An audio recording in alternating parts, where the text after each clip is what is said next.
আজ তোমাদের সাথে শেয়ার করব চিকেন কষা, যেটা আমার দিদি তৈরি একটা রেসিপি। তো হ্যালো দিদি।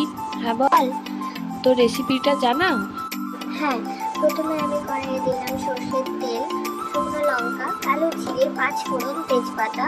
তো তেলটা গরম হয়ে আসার পর আমি দিয়ে দিলাম কুচি করে রাখা পেঁয়াজ। তারপর আমি টমেটো, ক্যাপসিকাম আর লঙ্কাটা পেস্ট করে নিলাম।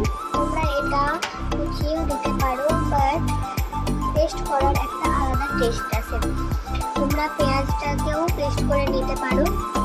আমি এখানে পেঁয়াজটা ভাজা হয়ে যাবার পর সেখানে আমি পেস্টগুলো দিয়ে ওই তেলেতে ভালো করে কষিয়ে নিচ্ছি, তোমরা দেখতেই পাচ্ছ। তারপর আমি দিচ্ছি আদা বাটা, রসুন বাটা। তো সেটা আমি ওই পেস্টের সাথে মিক্সড করছি। তারপর আমি দিলাম নুন, হলুদ গুঁড়ো, জিরে গুঁড়ো, ধনে গুঁড়ো আর দিলাম কাশ্মীরি লঙ্কার গুঁড়ো। তো তারপর আমি ওইটা কষিয়ে নেব। কষিয়ে নেবার পর আমি অল্প পরিমাণে জল দেব, তার কারণ বেশি জল দেব না, চিকেনে জল থাকে, ওই জলেই আমার চিকেনটা সেদ্ধ হয়ে যাবে।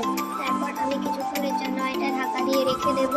তো যতক্ষণ না মশলা থেকে তেল বেরিয়ে আসছে আমি চিকেন দেব না, আমি আবার কষিয়ে নিলাম।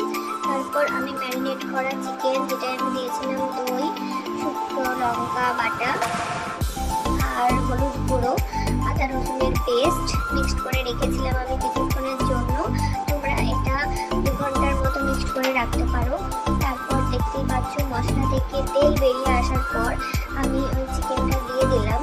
তো তারপর আমি ওই চিকেনটা ভালো করে একটু কষিয়ে নেব। কষিয়ে নেবার পর আমি কিছুক্ষণের জন্য ঢাকা দিয়ে রেখে দেব।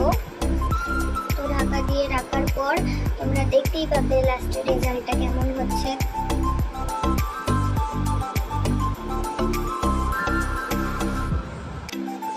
তো দেখতেই পাচ্ছ কিছুক্ষণ ঢাকা রাখার পর কেমন আমার মাংস থেকে জল বেরিয়ে এসেছে। এটা আমি আলাদাভাবে দিইনি, মাংসতেই জলটা ছিল, এই জলটাতেই আমার চিকেনটা সেদ্ধ হয়ে যাবে।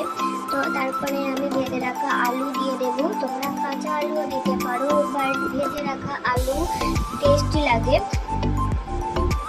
তারপর আমি উপর থেকে গরম মশলা ছড়িয়ে দেব। তারপর আমি আবারও ওই চিকেনটা ভালো করে রান্না করব। তারপর কুচি করে রাখা ধনেপাতা আমি উপর থেকে ছড়িয়ে দেব। তারপর তোমরা রেজাল্টটা দেখো কেমন হয়েছে। তোমরা অবশ্যই ট্রাই করবে আর আমাকে কমেন্টে জানাবে কেমন হয়েছিল। আর লাইক করো, কমেন্ট করো, শেয়ার করো, পাশে থেকো। Thank you.